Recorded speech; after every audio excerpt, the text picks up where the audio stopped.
Взгляд первый. Простите, что мы сразу вас не сориентировали. Вот, так будет комфортнее. Спасибо.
вечером в эту не самую прекрасную погоду. Я надеюсь, что все из вас взяли пледы. Если кому-то не хватает, вы можете обратиться к нашим чудесным волонтерам, которые помогут вам достать и найти еще пледов.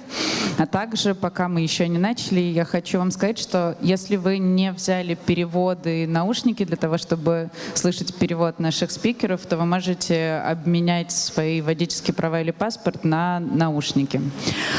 Мы сегодня продолжаем нашу серию «Медиа августа», которую мы запустили буквально вчера. Весь август и начало сентября к нам будут приезжать различные эксперты, и мы будем проводить лекции также наших российских коллег, которые связаны с развитием медиаиндустрии, журналистики, любых новых каких-то медианосителей.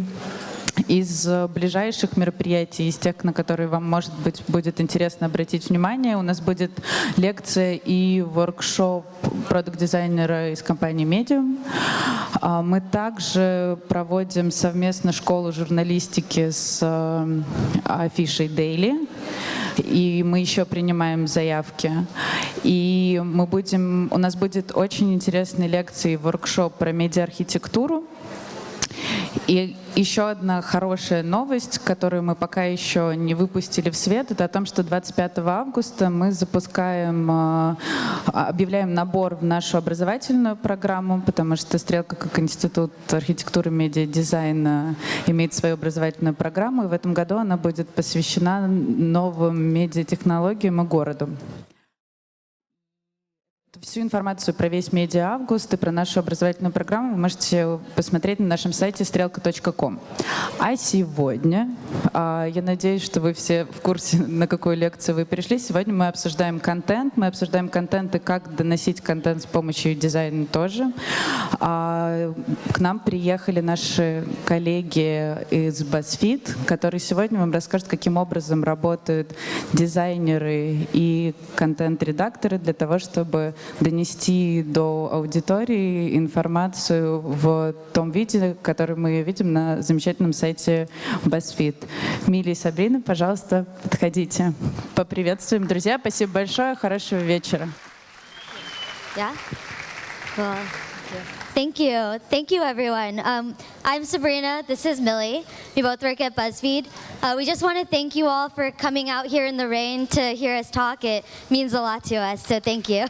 Thank you. Oh, no. All right. Cool. Let's see. Cool. So thank you, everyone, for coming. We're here to talk to you about BuzzFeed, of course.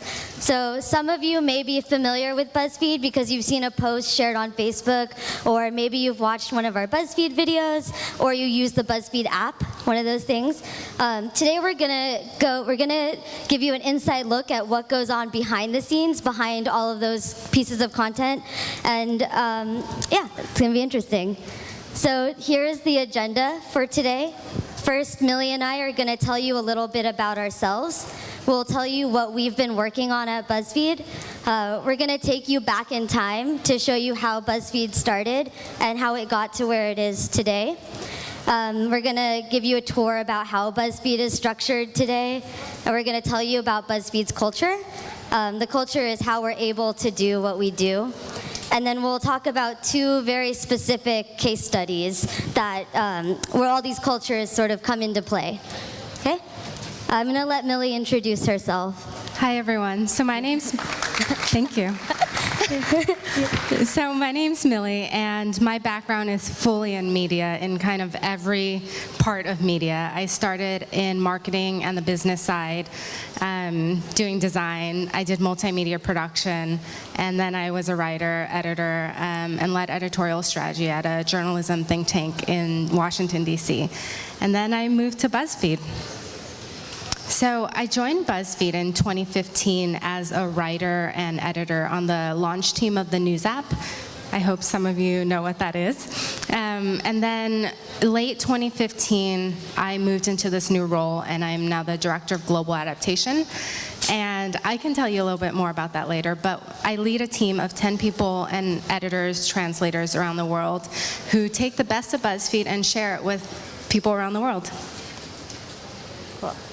And hi everyone, I'm Sabrina, and I'm a product design manager at BuzzFeed. As you can see, my entire career has been being a designer. I've worked on a lot of financial products, so online payments, accounting software. I also worked at a small startup in the television space, and then after that, I ended up at BuzzFeed, where I was doing mobile design. And basically what that means is that I designed the BuzzFeed iOS app with the rest of our mobile team.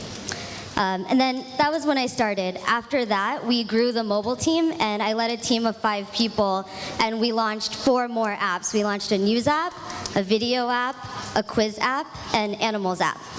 And this year, I've switched over to work on internal tools for our video producers.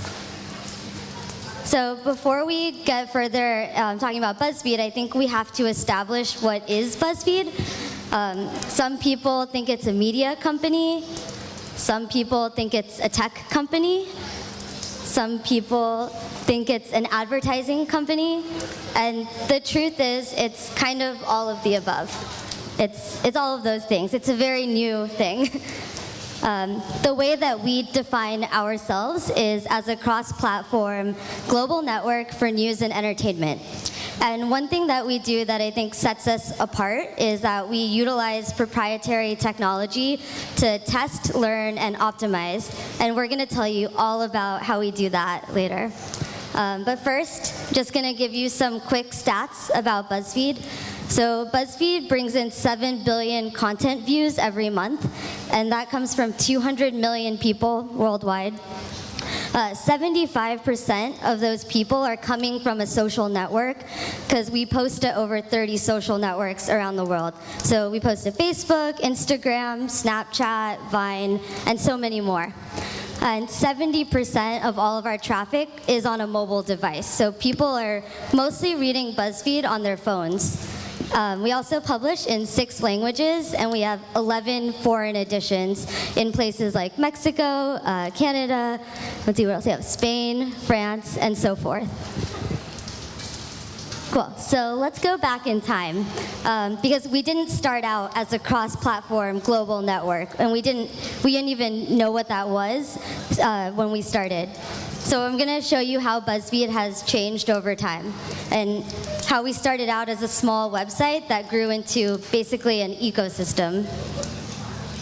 So BuzzFeed started in 2006. Our founder, Jonah Peretti, started BuzzFeed as a side project while he was working at the Huffington Post, which he also founded before that. And Jonah started BuzzFeed because he was interested in learning what makes a story go viral, or what makes a piece of content go viral. So he hired a small team of engineers to build a website, which you can see it over there in the top right, and it looks more like a blog than a website. And he also hired a small team of writers to write for this site. So from the very beginning, technologists and writers have worked together at BuzzFeed.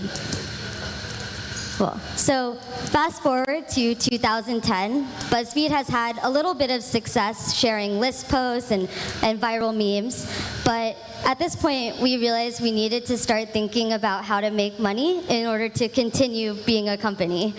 So we were one of the first digital media companies to practice native advertising.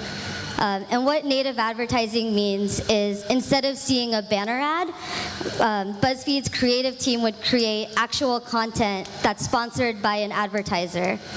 So this is less intrusive to users than traditional advertising, and it benefits the advertiser because people actually want to share and engage with their advertising. So this is Comedy Central it's a TV network in US, and they were our first client, and this is one of the first advertising posts we did. It's to promote a TV show called Workaholics. So the subject is 19 people we wished we worked with. So it doesn't really talk too much about the TV show, it just tries to relate to people through the TV show. Cool. And then the next year, in 2011, we knew that 2012 is a really big election year for the US, so we needed to start hiring more news reporters and grow a news team. So we hired Ben Smith to be our editor-in-chief and to start that team. And in 2012, the election actually sort of helped solidify our reputation as a news organization. Ben and BuzzFeed broke a story about the former Republican candidate endorsing the current Republican candidate at the time. So that was a really big deal for us. And later in 2012, we also hired Dao Win. She's up there in the corner. Dao we hired as VP of Growth and Data, and she would later become the publisher and the head of the entire tech organization at BuzzFeed. That same year, we also hired Zay Frank, who was pretty well known on the internet for just experimenting with video and websites, and he was hired to lead all of our video production. So the video you see, things cats do that would be creepy if you did them, was one of the first BuzzFeed videos that was ever published. And most of the time, the traffic for our videos came from syndication partners like Yahoo or Huffington Post, as well as YouTube. And I'm going to hand it off to Millie to take it from here. Okay, so where did Sabrina leave off? So we have the Buzz division, we have the news division, we have video, we have a growing video team. So up until this point, we mostly had offices in New York and LA, so in the US only. So why not explore internationally? So in March 2013, we launched BuzzFeed UK, which was our first international edition. And then by the end of 2013, we launched in Brazil, in Spanish, and in France. And then in 2014, we added Germany, India, and Australia. Are you keeping track? Because I have just a few more. In the past year, we also launched Canada, Mexico, Spain, and Japan. So that is our beautiful little Giphy map of where all of our offices are.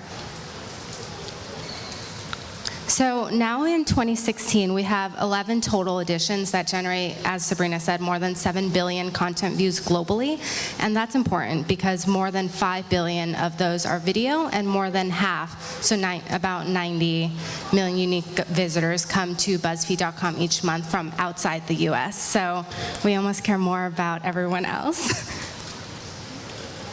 So in 2015, it was a huge year for us in terms of distributed content strategy. So what Sabrina was referencing earlier, that we publish on over 30+ platforms, a distributed content strategy means we made content for the way people consume media. So that means, at the time, most media companies spent a lot of time and money to get visitors back to their site. But a distributed strategy meant making things for people where they are already hanging out on the internet. So Facebook, Twitter, Instagram, Vine, VK. So now we publish on the 30+ social platforms and across the globe, and 75% of our unique visitors come from those social platforms. I would be leaving things out if I didn't mention mobile in all this, because you're mostly accessing all these social platforms via your phone. So mobile is just as important as all these social platforms. So we have 5 apps, which Sabrina mentioned earlier: our BuzzFeed app, our BuzzFeed News app, our BuzzFeed Video app, our Quiz app, and Cute or Not, which is one of our cute animal apps. So now then, more than 70% of BuzzFeed views come from mobile devices, in addition to all those social platforms. So one last thing I'd like to mention about distribute is when we kind of evaluate a social platform, we ask 3 kind of core questions. So will it be a good experience for the user? So is a user seeing an article on Facebook Instant Articles? Will that be a good experience? And it is, because it loads faster. Will we get data and insights back to see how our content does on that platform? And are we able to build a great business with that? So 2016, this is what BuzzFeed looks like now. So the advantage of both those things I mentioned, being more global and being on more platforms, gives us a really unique advantage. Because as we're able to learn, when we learn from more markets, we know what does well in many places. So that gives us an advantage over somewhere that only focuses on one country, for example. In addition to that, being on multiple platforms lets us learn how people interact on each of those platforms, so we can apply it in various ways. So that gives us an advantage over a company that just has a website or just has an app or just has a presence on some social site. So in addition to learning more from more markets and learning more from more platforms, we're also learning more about how content moves globally and across platforms. So if an article is doing really well on BuzzFeed in the US, should it be a video in France? And because of this global cross-platform network we've built, we're able to start answering a lot of those questions. So here's some examples. So we see a post like this, the 26 problems only anxious people will understand. We see it being transformed into a video that got 10 million views on YouTube and evolved into multiple videos. And then we turned it into a comic on Instagram. So it's learning from these multiple platforms and multiple formats that allows us to make the most impact from one idea. We also see a news story like this with artists reacting to the Syrian refugee crisis, which was originally by a reporter in our London bureau, or this first-person essay about taking in Syrian refugees, which was originally written from a reporter in our Berlin office, which was translated into English and I think 5 other languages and got over 3 million views. Or finally, a story that goes viral in Germany is translated and then goes viral in the US globally.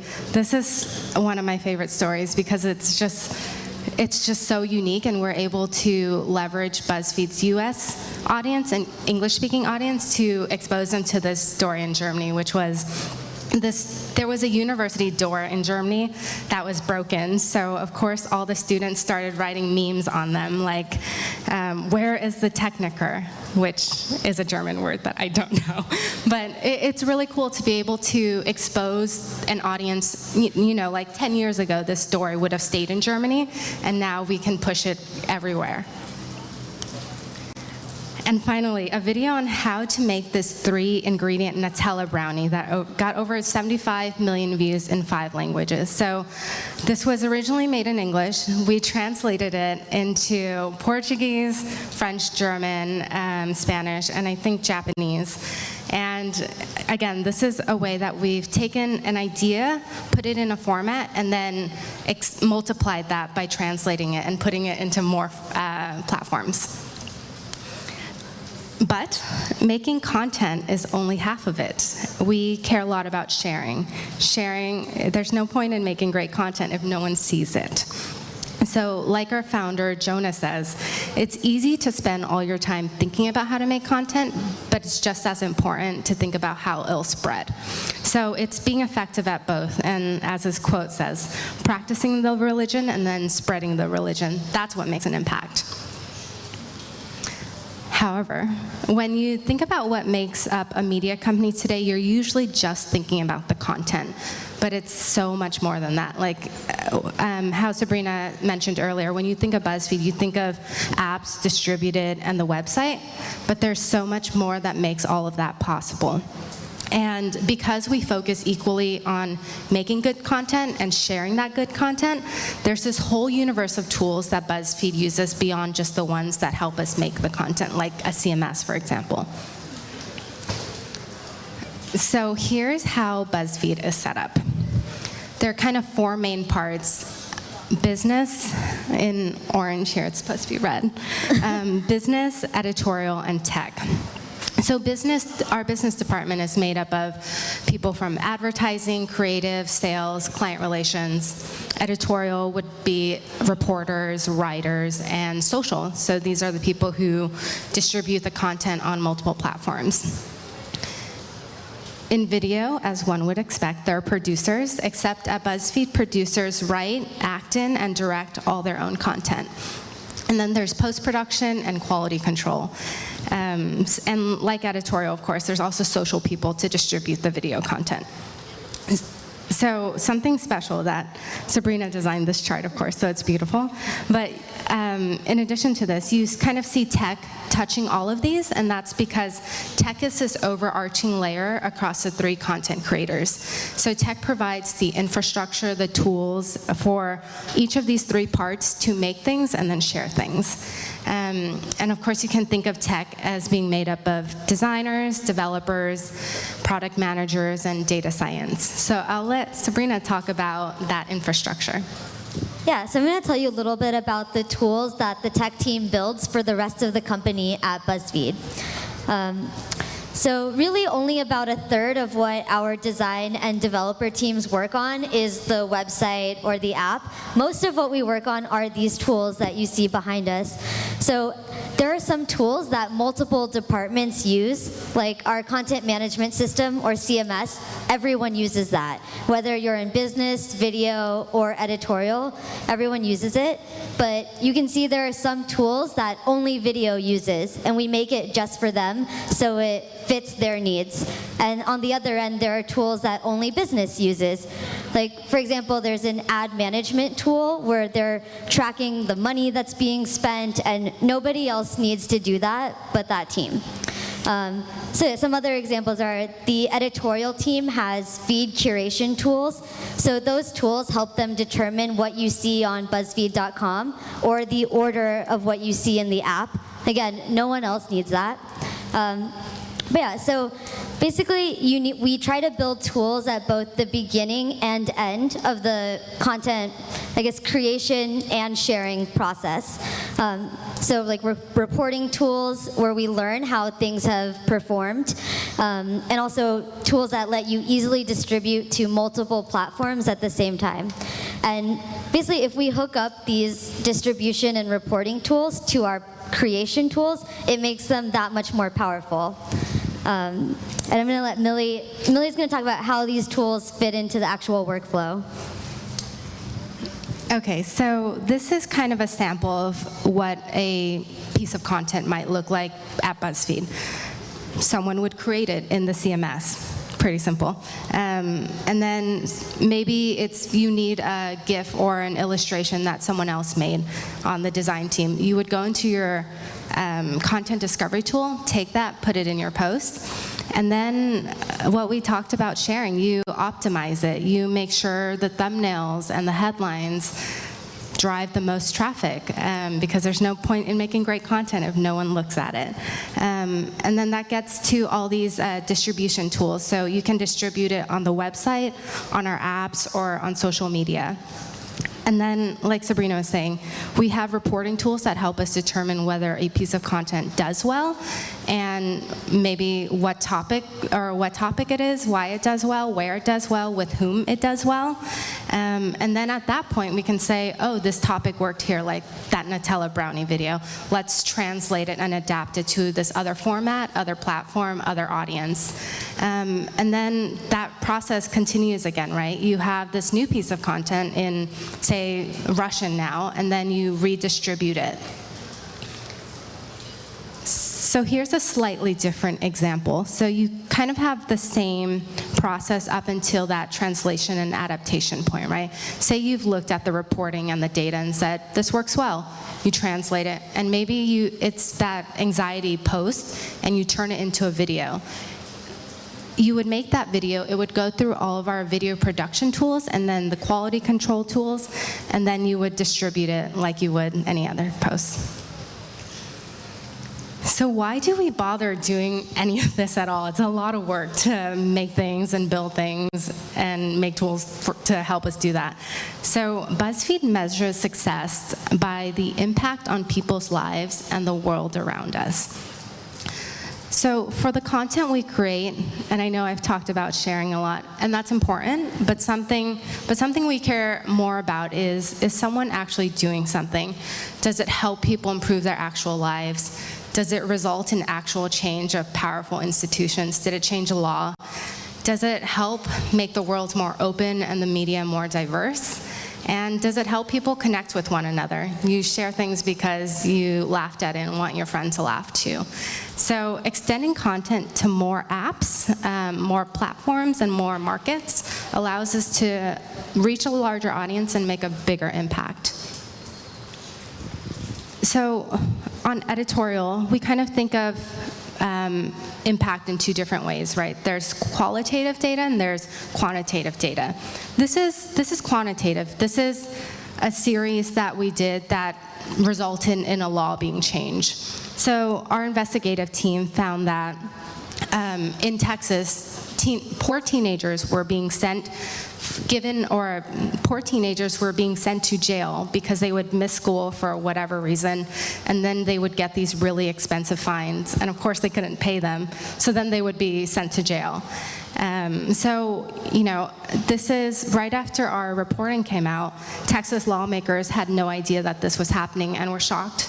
A week later, the school districts suspended that policy, and then about 2 months later, the governor signed a law to ban, to stop jailing children for skipping school. So, in addition to those, concrete things you can measure, there's also qualitative impacts. So, that includes the thing I was mentioning earlier. You saw an article and it made you laugh, or you read a news story and it made you feel smarter. You can't measure that. Or when someone reads an article and it makes them feel good, or they read one of our recipes and makes a cake for their best friend. You can't always measure that. So those things are really important to us too. And this example here is one of the programs we did, which was I think 7-day clean eating challenge that tried to help people eat more fruits and vegetables and whole foods. So if someone did this and they felt better and healthier after a week, we consider that impact. And people started sending in and sharing the things they made with us that helped them feel better as a part of that challenge. Cool. So Millie mentioned that the editorial team cares about two things. They care about quantitative impact and qualitative impact. The tech team also cares about two things. We care about both external and internal experiences. So externally, we want it to be easy for users to find content that they're interested in. So for example, well, it's going away, but we recently launched a website for Tasty. Tasty, before that, only existed as a Facebook page. It's where we post videos of people making food really fast. But the problem is it's very hard to find recipes using Facebook.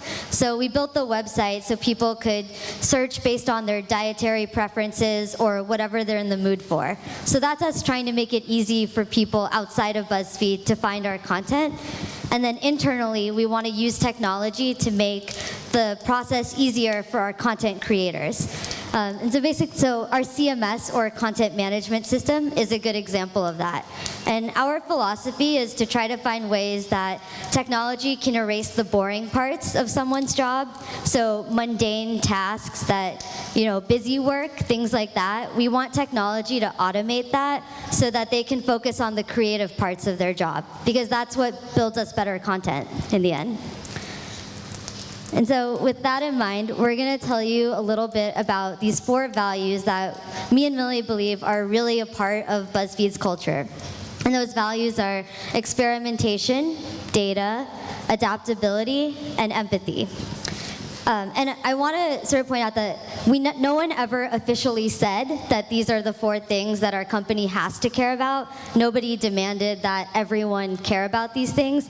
It just sort of happened naturally because some people tried experimenting. Some people tried creating content that was empathetic.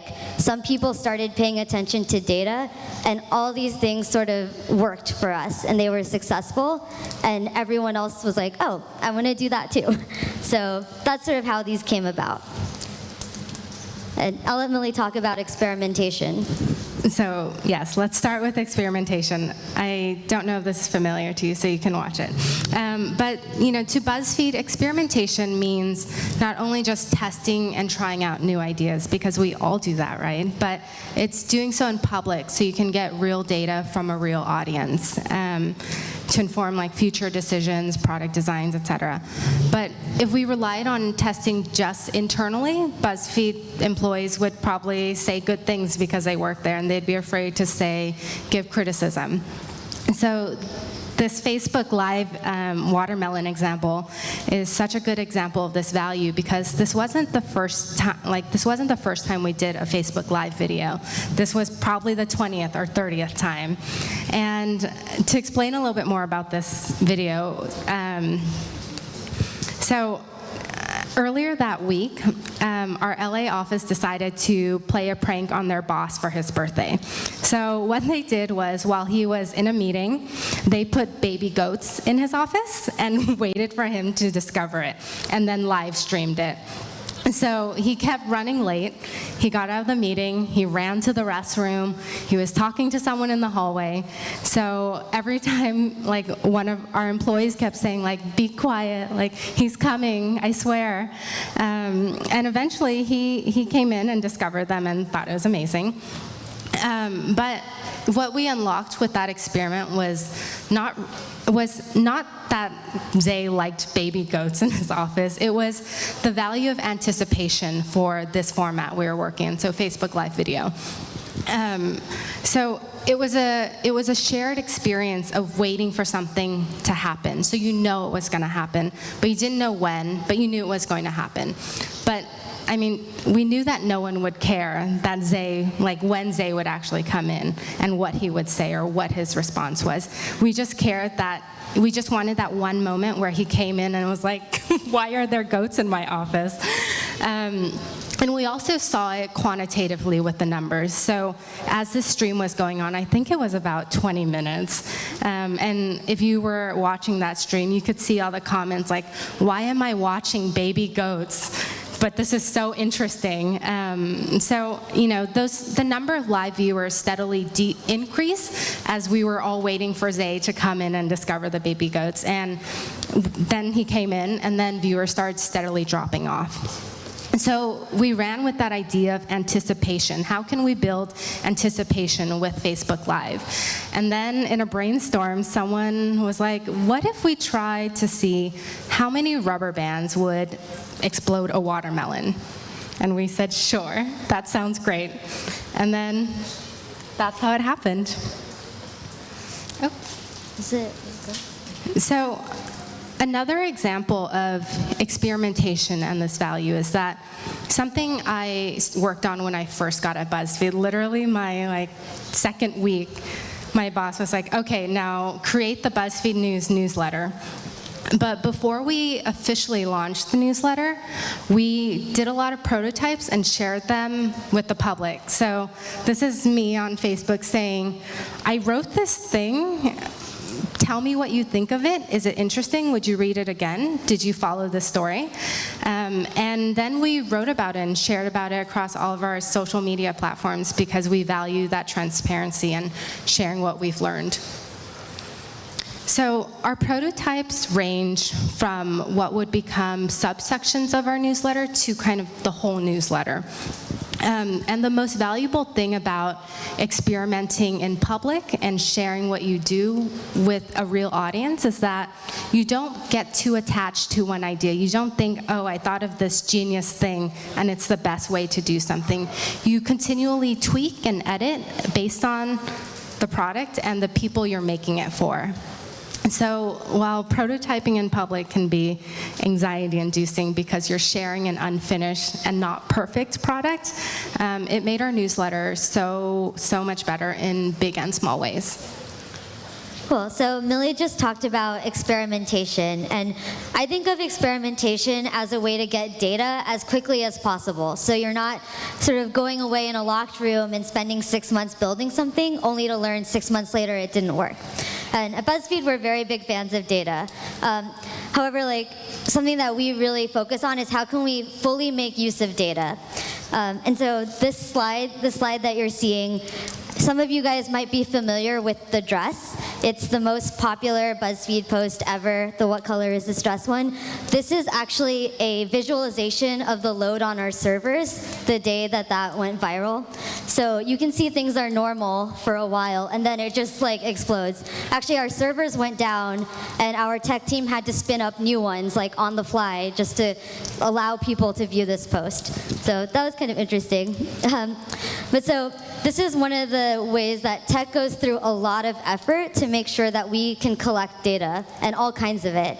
We don't just care about the amount of views that a post receives. We want to know how much it's shared, where it was shared, by whom, and how fast did it spread.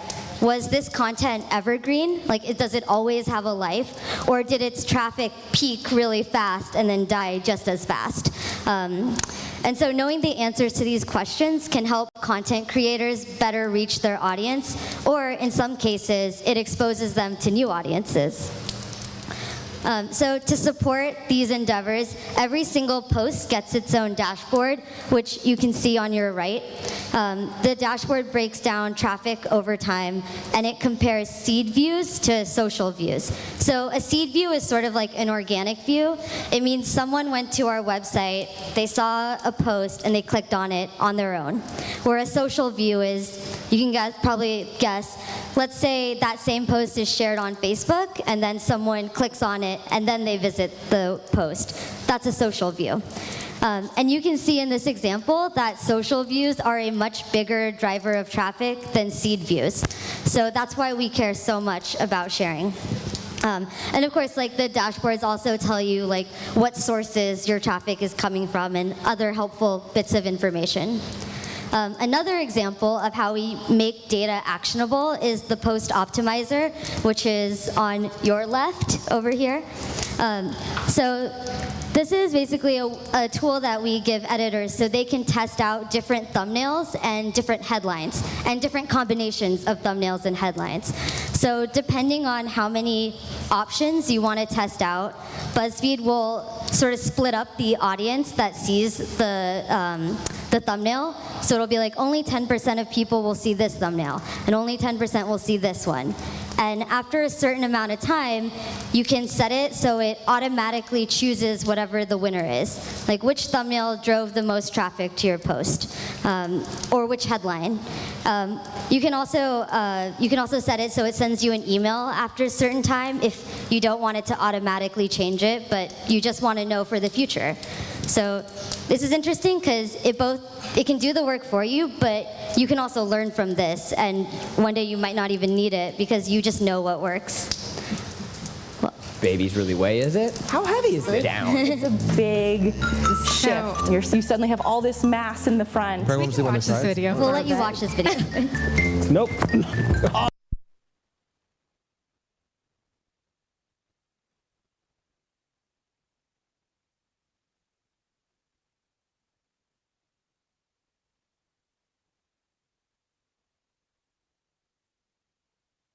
Try, guys.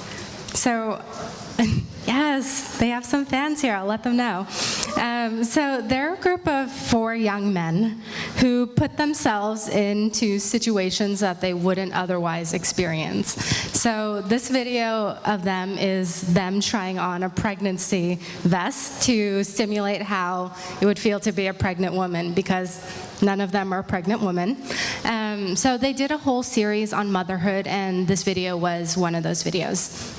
And so we just talked a lot about data, but that's not all that matters or counts, right? So identity and emotion are hard to capture, like I was talking about before, happiness or someone feeling smarter. It's hard to capture, but those are also things that are so important to us.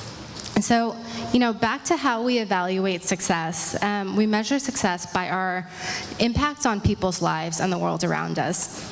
Maybe this made one of them and other guys more sympathetic to their pregnant wives or their pregnant aunts or whomever. So there are kind of 3 questions we think about when we think about impact and empathy. It's, does it help people improve their actual lives? Does it help make the world more open and the media more diverse? And does it help people connect with one another? So does it help people improve their actual lives? This is a hard one to measure, right? So in December of last year, we launched Mental Health Week at BuzzFeed. And what we did during that week was we published 100 posts across 5 different languages about mental health, produced 30 videos, and dedicated our Snapchat Discover channel to the topic. So Zay Frank, our head of video, and Ben Smith, our editor-in-chief, wrote, and excuse me while I read, "This is a great gift of the digital age, our ability to fight shame and isolation. When we have the courage to talk openly about ourselves and about our struggles, the people who hear and see us don't have to feel alone." And digital media has been central to driving that cultural change. Someone wrote to us, "Watching this video made me feel less alone in a world where I so desperately long to connect with people after watching one of the videos we produce called What It's Like Being an Outsider." And in response to this article written by Ariana, which is shown here, about a conversation she had with her mother about both of their eating disorders, a reader wrote to us, "Because of this article, I was able to have an honest conversation with my mother about my eating disorder, her feelings when I was going through therapy, and my worries about her eating habits." So media can help start these difficult but long overdue conversations. So does it help make the world more open and media more diverse? I'm not a lefty, so I can't talk to this, but Sabrina is, and she will say this is very annoying. The world was not made for lefties. This is a screenshot from one of our videos about why it's hard to be a left-handed person in a right-handed world. So it's like, yeah, there's some left-handed people here. So it's hard. It creates empathy in a way that, is so important to us. Does it make the media more diverse? I don't know how many mainstream media companies are making content like this, but this was something that our team did that was really cool. It was 18 things trans men are tired of hearing. So if you know a trans man in your life, maybe this will make you more empathetic to what they go through and how to talk to them. And finally, does it help connect people with each other? So this is a post by Miriam Elder, who is our world editor, and previously she was a correspondent with The Guardian and based in Moscow. So she wrote this post about 23 signs you were raised by Russian parents. So it helps connect people who were raised by Russian parents with one another and say like, oh yeah, that's my mom, or yeah, that's my dad. Cool. And then the last value is adaptability. So what you're seeing in the background here is one of our Tasty videos. I mentioned this series earlier. It's about food. Literally, they're adapting pizza into a new format. But Tasty is also a good example of a digital format that's being adapted. So we started Tasty about a year ago as just a Facebook page, and today we have Tasty in Brazil, Latin America, France, Germany, and Japan. And not only do these versions of Tasty focus on recipes from those different cultures, but we also translate recipes from one culture to another so we can share them even further. Like that Nutella brownie recipe that Millie showed earlier. So it's a great example of how a format can be adapted internationally. But another example of adaptability outside of languages or cultures, so if you look at a lot of media organizations out there, many of them have a team of designers and developers dedicated to designing custom editorial experiences for one story. This is probably the most famous example of this. New York Times did this. It's called, what happened? Oh, sorry, that's right, that's part of the video. New York Times built this, and the thing is that I actually really like the design of this piece, but there are a few problems with it. Well, not with the design, but with the approach. Every time New York Times wants to do a big story, they'll need to design the story and build the code from scratch. And secondly, that makes the writers of the story dependent on designers and developers in order to publish the story. So at BuzzFeed, we have a slightly different approach. What we try to do instead are design reusable formats. And basically, this forces us to do editorial design for a wide range of stories instead of just one story. And we try to create a format that can be used in multiple different ways. And the benefit of this is obviously that we don't have to start over every time there's a new big story. The formats are scalable, and each format comes with a builder that is intuitive for the writers to use so they can customize their own story, and they don't have to rely on the tech team. And so this gives writers both freedom, but it also gives them some constraints in which to be creative inside of. So here's an example of one of those builders. Let's talk about BuzzFeed's quiz format. Maybe people here have taken a BuzzFeed quiz before. So we actually have a quiz maker, and it's publicly accessible, meaning anyone here could go to BuzzFeed.com and create their own quiz using this. And I hope you do, and you can tell me how it is. But you can see there's areas for writers to upload images, to write text. They have a few options on how the quiz can look, but it's pretty constrained. But yeah, from this single interface, we can create thousands of variations on what a quiz is. And I'm going to show you 3 examples that this basic interface helped build. So the first quiz is, which state do you actually belong in? This is BuzzFeed's most successful quiz. It's the most shared quiz. And it's kind of our standard quiz. Like, when you think of a quiz, this is what it is. There are many questions. You choose some, and you get an answer. Something that the writers have been experimenting with recently are these instant gratification quizzes. So this says, pick a Disney prince, and we'll tell you when you'll get married. There's only one question in this quiz. You just pick a prince, and you get an answer. So it's the same format, but just a slightly different way of using it. And this last example is probably my favorite example.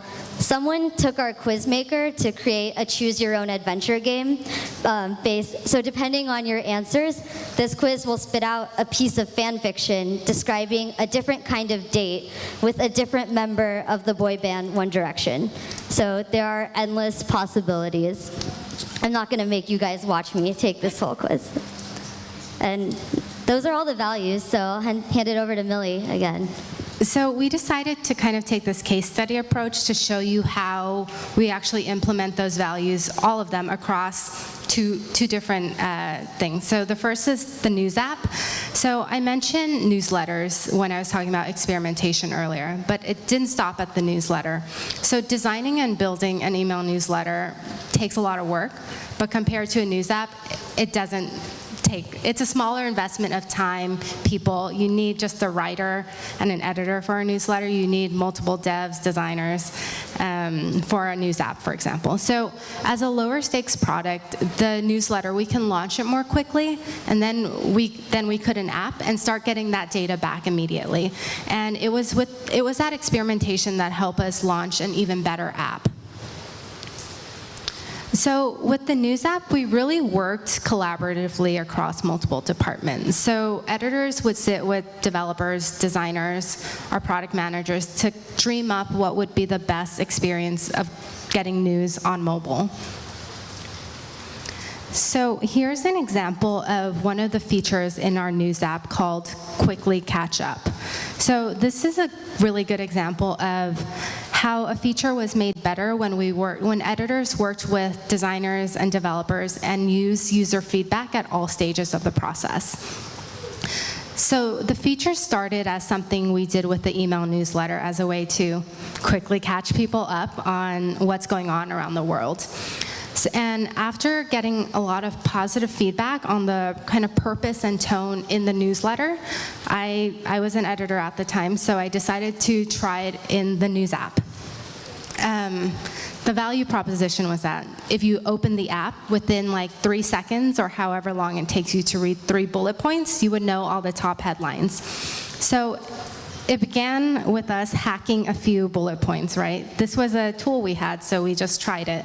And then we started working with our developers and designers to make it more appealing and a full feature of the app. Cool. So earlier I talked about how BuzzFeed really tries to design flexible and reusable formats, and the news app is no exception to that. So for the news app, we designed a bunch of different modules, or a modular system of different components that could be put together in different ways. So the content and the order of those modules are basically, those would be determined by Milli's team, but we would build the formats around it. So having these different components allows editors to find a module that will best highlight the content that they want to share. So for this example, there are 3 different ways of sharing a story. Some are more compact because maybe people should know this, but you don't want to draw too much attention to it. And on the other end, some of them really glorify the story. They try to really draw your attention to it because you feel like in the hierarchy, this is the most important thing. So all of these formats were designed to complement each other, but still be different. And here we go. And then here's another example for a list component. So there are 3 different ways that an editor could create a list in the news app. They could create a timeline, which sort of has all the dots connected together in order. They could have an unordered list where it's just items, there's no really special treatment. Or they can have an ordered list where it's numbered. And the cool thing is I've seen the editorial team customize it even further. Sometimes they use emojis to like communicate different things. And that's really cool because it doesn't require any effort on the tech side to do things like using emojis. So pretty cool. And another example of an adaptable format is the quickly catch up unit, which Milli just mentioned. So we actually created, there's 2 versions of this. There's the everyday version that you see on your left, and then there's the breaking news version. So we created this breaking news format so that whenever there is breaking news, we don't have to design something special every single time. And this is great because editors are really on a time crunch when it's like a time-sensitive breaking news story. So they already have what they need. They can upload an image, write the text, and hit publish. Another opportunity we saw with the news app and kind of figuring out what the news experience would be on mobile was push notifications. I'm sure most of you receive push notifications. So on editorial, we wanted BuzzFeed News to kind of be your smart, worldly, interesting friend. That's what we wanted it to sound like. And so when sending a push notification, we kind of usually run through a checklist of questions. So is this newsworthy? What's the impact? How relevant is this to our audience? Why does it matter? And why does it matter right now for you to need to tell me right now? But most importantly, we ask ourselves, will the reader appreciate this? And so it was all about empathy. Appreciation doesn't mean just that you like the news or like that story. It's when you receive a push notification and you would turn to Sabrina and say, thanks for letting me know, and mean it. So here are some examples of it. We did one about McDonald's all-day breakfast, which was a big thing, and when it would launch, because that's useful to know if you happen to like McDonald's breakfast. So thinking about push alerts and this, empathetic personal service really allowed us to think beyond just sending a push alert when there was breaking news. So in this example up on the top left, we wrote, if you want something to read this weekend, BuzzFeed News interviewed a 20-year-old American woman who ran away to join ISIS. So there were kind of 2 things there. If we weren't just sending out breaking news headlines, this gave us the opportunity to experiment with those questions in a different way. So maybe we sent this on a Saturday morning. So maybe you were bored that morning. Maybe you're having brunch with your friend. Maybe you might be interested in this story. And we worded it as such. So hopefully that they would appreciate this. So instead of just thinking about how important a story was or how long a story took, we just send a story that you might enjoy reading and send it when you might enjoy reading it. So again, the content and the timing. But appreciation doesn't just mean personal.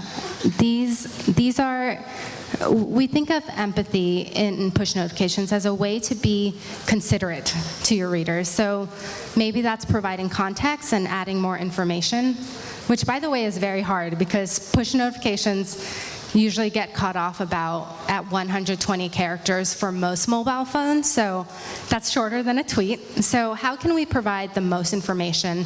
How can we help readers understand the significance, or simply remind them why we're sending this right now, or what this story is? So in this example in the bottom right here,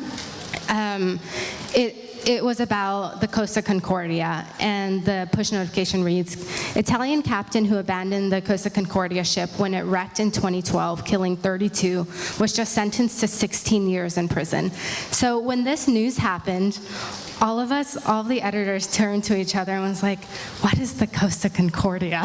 So because we editors who follow the news for our jobs couldn't even remember that this happened 4 years ago, we decided that maybe our reader doesn't have this in her mind either. So we added all this context that it was an Italian captain, that it sank, that there were 32 killed, and then to help them understand. So instead of just saying, Costa Concordia captain sentenced to prison, that would just leave you more confused, and we didn't want that. Cool. So speaking of push notifications, I'm going to talk about, once again, the data and what we learned from them. So last year, the US Supreme Court legalized same-sex marriage, and this was a very, very big deal. The BuzzFeed News app actually beat out several major news organizations, including the New York Times, in being the first to send out a push notification about this breaking news. And afterwards, we were looking at our traffic data, which is that chart on the bottom. It kind of shows just like over time in a given day, getting rained on, how many people are looking at the news app. And that big spike that you see is when we sent out that breaking news push notification. So basically, we were able to get data that validated our product and our editorial decisions around our push notification strategy, which was really cool. On the other hand, we also use data on this project to sort of serve as a flag or kind of like a hint that we should make product improvements. So we started receiving feedback we sort of noticed that there's a drop-off as people scroll through the feed. So you can see it's a pretty long feed. You kind of have to commit to reading the whole thing. And most people just didn't make it past the halfway point of the feed. And knowing this, our editors were very self-conscious about the length of the stories that they were putting into the news app, and they felt really reluctant to add more modules. So we tried experimenting with ways we could make people more inclined to keep scrolling. Like, how can we make people want to read all of this content? The first thing we tried was adding a little badge at the bottom there. There's a little red 2, and that badge represents how many stories you haven't read yet. So that was a really simple thing we tried. And what we saw in the data was that there was a small uptick in people making it further in the feed. So you can see that the chart slightly goes upwards, which is a good sign. However, we also saw a lot of feedback that people hated the badge. A lot of people thought it was really stressful because it feels like another inbox that you're trying to clear to 0. And that just feels like work, and nobody wants that. So we kind of said, let's keep trying. Let's think about other things that we could do. So one of the things that we tried out was finding a more compact way to fit additional stories into the feed. So on your left, you'll see there's like additional stories that you can scroll horizontally. So this means they take up less vertical space. And if you're not interested in that subject, you can more easily scroll past it. And you won't be as disheartened. So the other things we tried out were making the headlines collapsible for all the stories. So at the end there, if you tapped on the headline for one story, it would sort of squeeze in, and you could see all of the day's stories really fast. And then in the middle, we also tried a flyout menu that also had the day's headlines. So if you saw a headline you were interested in, you could skip to that, even if it was at the bottom. So we don't have to, hopefully people wouldn't get bored and give up as they were scrolling. So those were some cool experiments we tried based on the data. Cool. So the dress, I really hope most of you have heard of this. So if you're familiar with it, the background is that this woman in Scotland posted a photo to Tumblr asking a very simple question. What color is this? Raise your hand if you saw white and gold. I did. Yeah. And raise your hand if you saw blue and black. Oh, it's about even. About even. Yeah. We're obviously team white and gold. So your answers, by the way, are very close to what we saw too. So for such a simple question, it was tearing people apart. And once Kate's Holderness, who's now our Tumblr editor at BuzzFeed, she realized this. She posted it online at 6 p.m. and then went home. So I remember having dinner that night with my boyfriend and two of our friends. I kept getting emails because I was on the news app at the time, so would always check my email. And I ignored them because I was trying to eat. And then Dow, who's our publisher, sent an email that said, our servers are crashing, but it's fine. And I was like, why are our servers crashing? So I read the email, I read the post, I looked at it and said, okay, I don't get it. And then I turned over to my boyfriend and was like, what color is this? And he said blue and black. It's like, you're crazy. So I'm sure most of you who saw the dress when this happened had a similar story.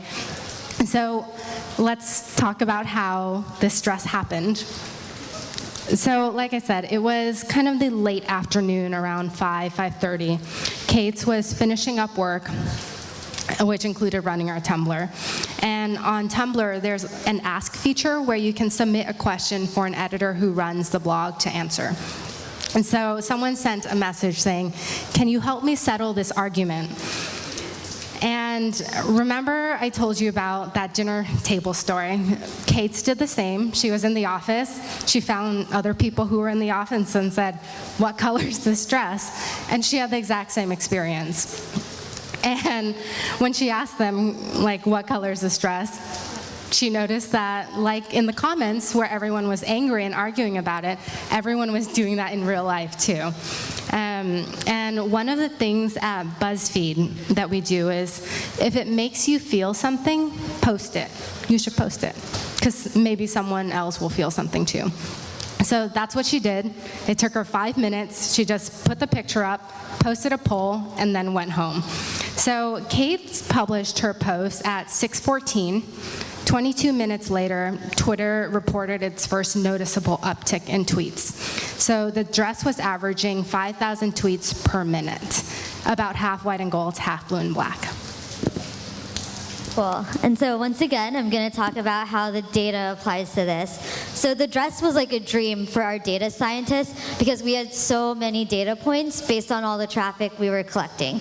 And because of that, we can do a deeper analysis than just looking at surface level metrics like how many people viewed this or even how many people shared this. So traditionally, when we look at the performance of a post, we look at our social referrers, we want to know how much of our traffic do they represent. Like, who's giving us the most shares? Is it Facebook, Pinterest, or Twitter? Those are sort of the big three. This data on its own is very helpful, but what if we could measure not just the amount that each referrer is sharing, but the depth of that sharing, and understand how a piece of content moves from one platform to another platform. So recently, BuzzFeed's data science team introduced this piece of technology called Pound. Pound stands for, I have to read this because it's so long, Process for Optimizing and Understanding Network Diffusion. You don't need to remember that. It's just called Pound. And it's a fancy way of basically following the propagations from one share to another as the piece of content travels downstream across social networks, even to one-on-one sharing like SMS or email. So for example, let's say someone shares a BuzzFeed post to Facebook, and 4 other people share that post. Maybe 3 of them share it on Facebook, but 1 of them shares it to Pinterest, where it's exposed to even more people, and those people share it, and other people share it. The thing is, like, before this, we couldn't actually tell where something was going. We just knew the numbers at the top.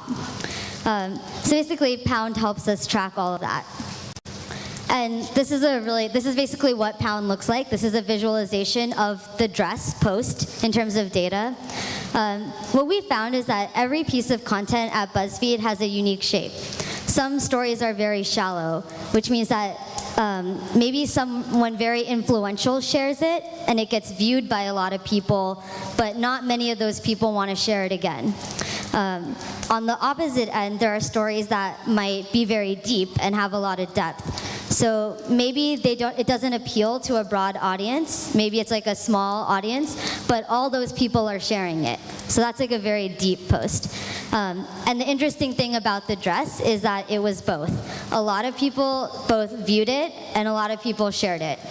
And this is basically what that looks like. So all these clusters are communities of people that are related to each other sharing that post. Cool.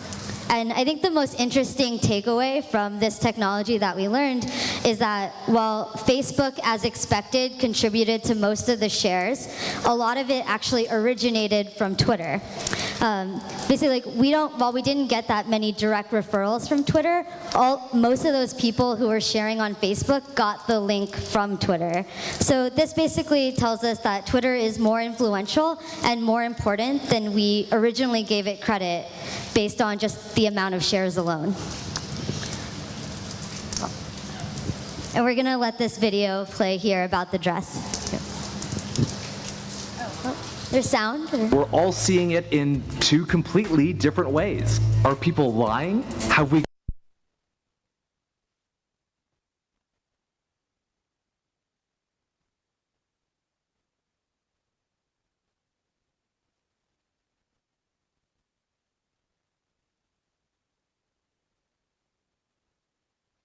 write all sorts of things about it. We covered it by talking to the women in Scotland who originally submitted the question. We had our science reporters talk about how science explains why we're seeing different colors, what it reveals about autism, and of course we did really great memes and tweet roundups. And it was this combination of us swarming this topic and adapting this one idea into several different formats that really made this a phenomenon and like pushed it even further. And it wasn't just us. It inspired brands, celebrities, the Kardashians, you name it. It was truly taking this idea, multiplying across formats, platforms, audiences that really made the dress that much bigger. So that was your oral history of the dress. I hope you learned something that you didn't know before. And we hope that both of these case studies, the news app and the dress, illustrate how these four values of adaptability, empathy, data, and experimentation present themselves in everything that BuzzFeed does. So we want to end this presentation with this analogy that Jonah talks a lot about. It's about network effects, and he often uses this forest fire example. The analogy is, if there's a forest where the underbrush is wet, the trees are far apart, and there aren't that many dead, dry trees, you can take a huge flamethrower, throw it in the forest, and a fire won't start. But if the forest is dry, it's been hot all summer, the trees are close together, you can drop a little match and the whole thing will burn. So it's all about the conditions and being ripe for experimentation, adaptability, for empathy, for data, that really led us to both the dress and the news app. So we were able to start forest fires because we had the correct conditions within the network.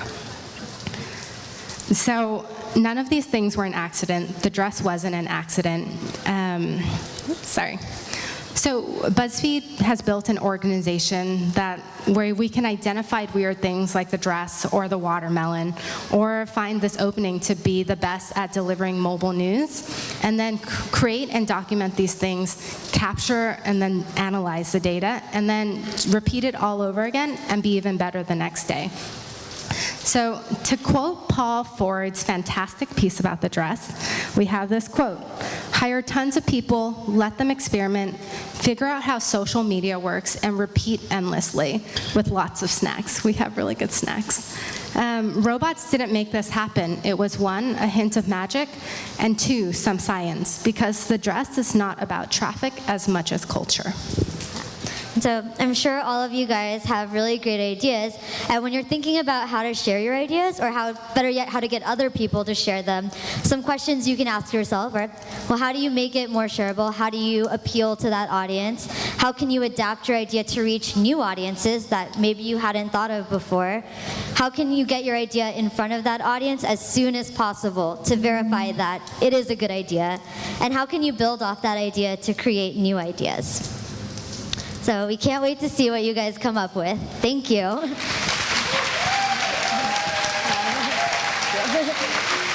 Thank you. Okay. Thank you, girls. Now we're gonna have a small Q&A session. Are you ready? Друзья, вы можете сейчас задать вопросы, можно на английском, можно на русском. У нас есть переводчик. Сейчас мы девушек тоже снабдим переводчиками. Поднимайте руки, кто хочет задать вопрос. Так, начнем. Начнем с первых рядов. Давайте. Вот тут. У вас нет вопросов? What do you want us to wear that?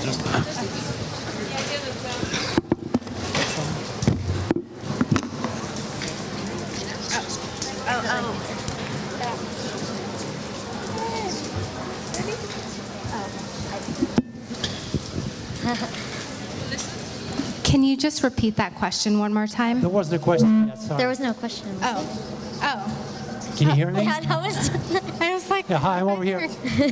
Presentation, and the question is, I noticed on your workflow chart you had this module called Content Discovery Tools. Is that correct? Content Discovery Tools? yes. Right. I assume it's some sort of a pool in which all your content eventually ends up in, and people just kind of handpick stuff, piece them together, and create content. Do you have a content development tool you could tell us about? Where do you actually get all those ideas? Does that make sense? Yeah, we don't really have a centralized place to discover new ideas. We just have writers who kind of live on the internet and kind of know about that. So it's less about where to find the idea, it's more about how to turn the idea into something else. Does that make sense? Okay. This is like very hard. So I have two questions. Okay. So the first one is, when was this actual point, exact moment when you understood that the trigger point and key features of BuzzFeed, that it works, yes, we experimented well and it goes well. What exact examples of your work, of your experience, maybe this was emails, maybe some articles, maybe some other things. And the second question is, what are you experimenting right now? What is the secret you are doing in your laboratory of BuzzFeed? Thank you very much. I mean, I can answer the second one. I don't know. Do you want? I can answer the second one. We can both do the second one. Okay. Yeah. So I would say the first question is really interesting, right? You're asking about when do you know, how long should you experiment, right? And this is going to be a bad answer, but it's up to you. You have to decide, have I spent enough time? Have I spent enough money? Have I spent enough energy? So it's a matter of you setting up what you're testing. So it always helps to say, I think this is going to happen, so have a hypothesis, and then test that and move on to the next one, instead of just like throwing spaghetti at the wall and trying to see what sticks. Be more intentional about your experiment. So what are you trying to learn? And then after you do that, have you learned it? And then if not, then move to the next one. Yeah. I guess I also think that it's like maybe we're actually never done experimenting, because when we experiment, we do it very incrementally. So we're just like getting to the next step and continuously getting to the next step. And hopefully you're continuously doing that because things are working out. But like Millie said, if they're not, then we'll sort of change course, go in a different direction. And for your second question about what we're experimenting on right now, I think it's all over the place, but definitely a big focus is video. So obviously we've had a lot of success with standard internet videos on YouTube, but Facebook Live is a really big area we're experimenting with video on mobile. So like Vine videos, short videos, Snapchat, things like that. And one last thing we're experimenting with is what my team is doing, which is global adaptation. So being better at identifying content that would do well in multiple markets and how to adapt them for each of those markets. We haven't figured out all the markets we're in, so again, we're still experimenting with what works in France, what works in Germany, and then learning about what works, where we can take that and where else we can make it work.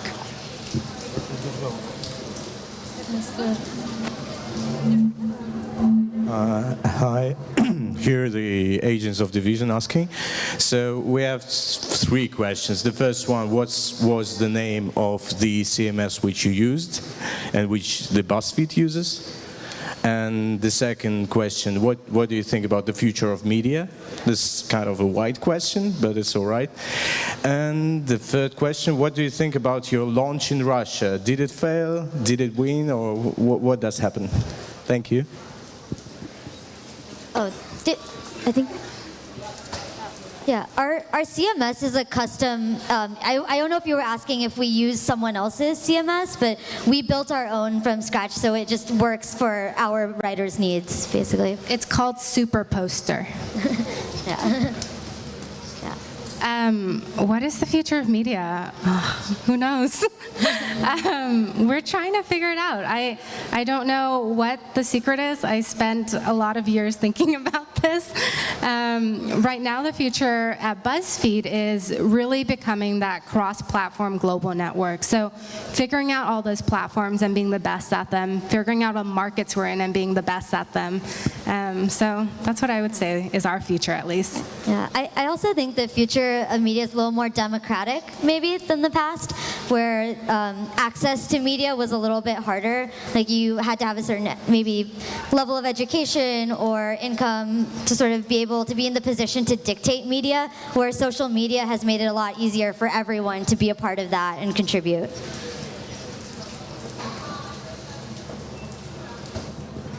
Thank you so much for a cool lecture. My name is Catherine Chernier, and I wonder, what is your criteria for getting people involved into your teams?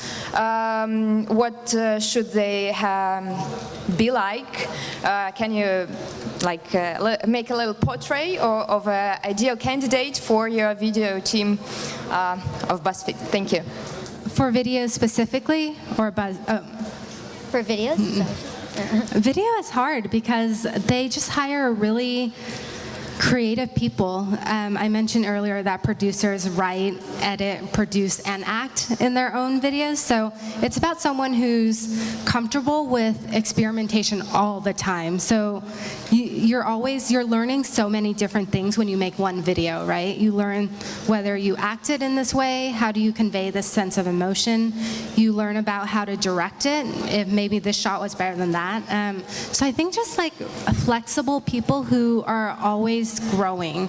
We're very big on continuously learning and experimenting. So it takes a certain person to be comfortable with that much uncertainty. So. Yeah, and I think for a lot of people who do end up as video producers have been creating their own content before BuzzFeed, like maybe they have a YouTube channel or something, and it doesn't even have to be very popular. I think it's the fact that they did it, they were willing to put themselves out there and experiment. So, yeah.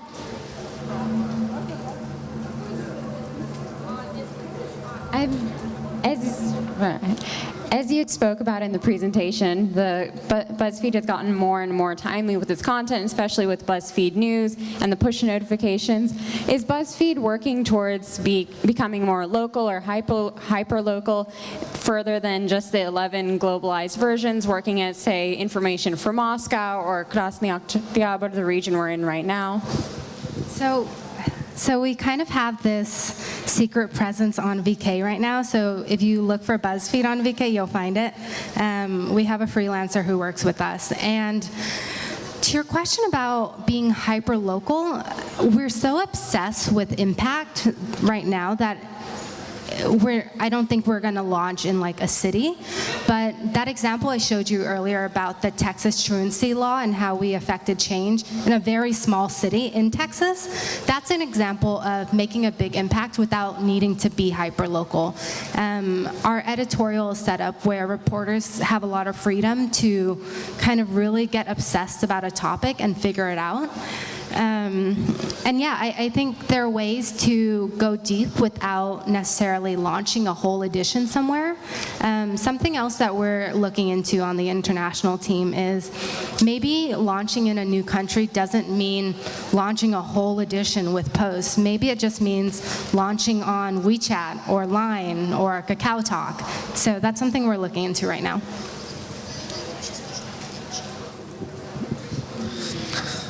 First of all, thank you for the great presentation. I wanted to ask about what we call clickbait, which are like the dress, for example.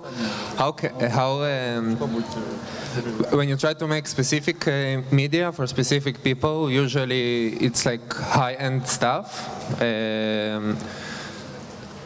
People find out that when there are clickbaits involved, the specific people stop entering the site because they feel like it's too trashy for them. But from other perspective, it still has to be there for the advertising and for the traffic. So how a site that wants to concentrate on something can combine these things? Thank you. So Ben Smith, our editor-in-chief, wrote this very good article on clickbait in about a year or two ago. And it was all about how BuzzFeed, for the most part, like, doesn't do clickbait, right? I know that seems weird, but we're actually pretty direct in our headlines. Like, you'll know exactly what you're getting. But I also think because our business isn't built on page views, for example, we don't really make money on advertising, like advertisers coming to our site, by users clicking. We make our money by doing creative for brands, so making posts and content for them.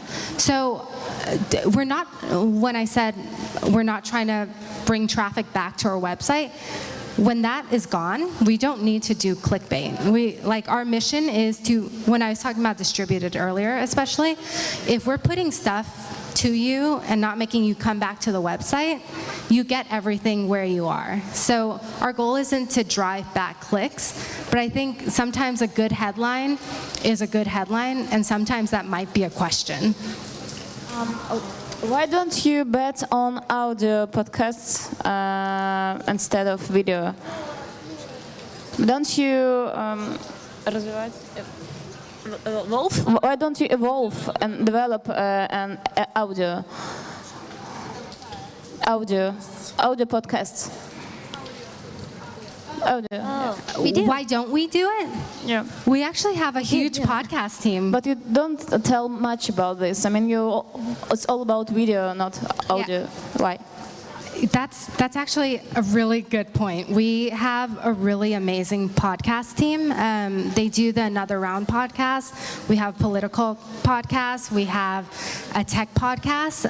It's a relatively new team, and I think audio is a really interesting space to be in because truly no one has really figured it out. There's a lot of good content. The business is really hard. Advertising is kind of hard, even though it's native because the person is talking and you can hear them talk about the ad. There's no good way to find good podcasts besides you telling me that you like this podcast or someone writing about it. So I think there's a lot of area for audio to continue to evolve. And I think we're pushing boundaries, at least editorially, with bringing new voices and new ideas. So. In terms of creating content, are there certain guidelines you try to stick to in order to make it more popular? And, are there certain things you try to avoid that sort of make the popularity, go down? That's an interesting question because for news especially, we have an ethics and standards guideline.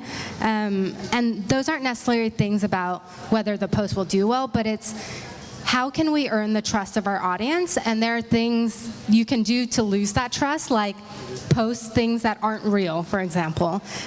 So we think of it less as like things you shouldn't do, but like things you should do. You should, for news especially, strive to present the facts. You know, strive to not have kind of conflicts of interest.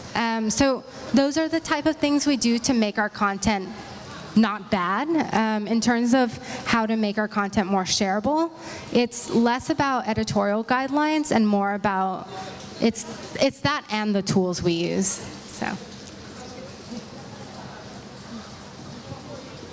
I'd like to ask, thank you for being how here do you collaborate with other platforms like Facebook, Snapchat, Twitter? How do you solve a problem, not a problem, but an issue between being competitor and partner? And I'm also curious about all the process, like I saw you adopting a lot of rules and policies that Facebook instant articles and other tools. So could you tell us more about it? So your question about how do you handle a place or a platform like Facebook where we're partners because we share our content with them, but people are spending time on Facebook, which may mean they're not spending time with BuzzFeed. And that's a really good question. I think that will be a big question for the rest of this year and next year as Facebook continues to be so dominant with media. And even as it continues to tweak its newsfeed algorithm, I think that question will be more pertinent. I want to jump in with that. I think it's also kind of a funnel. So Facebook is a way of exposing us to a wider variety than we would get on our website. And there's always going to be a part of those people that end up going back to our website because they discovered us on Facebook. So I think our goal is how do we make that portion bigger rather than competing with them? They're like an access point for us to convert people into loyal users. Like, actually, so our people who use the BuzzFeed app shared 3 times as much as people who only interact with us on Facebook. So those BuzzFeed app users are responsible for a lot of the content that does eventually make it to Facebook. So I think it is a very symbiotic relationship.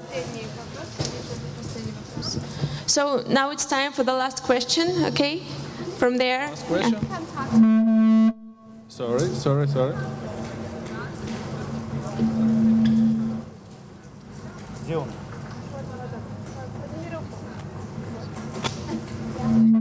Раз. Oh, okay. Last question. Sorry for my English. First of all, no, I try. Like all people here, I'll try to to demonstrate my English well. So. Maybe I missed something, but why you didn't launch BuzzFeed in Russia, like BuzzFeed UK, BuzzFeed Germany? I know that there is some freelance men, yes, who lead BuzzFeed channel, but it's not like big story. So reporting. So a lot of the news coverage we do is LGBT content, which is a big part of what we do. We're very progressive in a lot of ways, and I think it's hard to be in Russia. It's hard to be a Western media company in Russia. I would like to do it someday, and I think being on international will help that, but I think we're trying is the answer. Thank you. You can come talk to us later. Yeah. Thank you.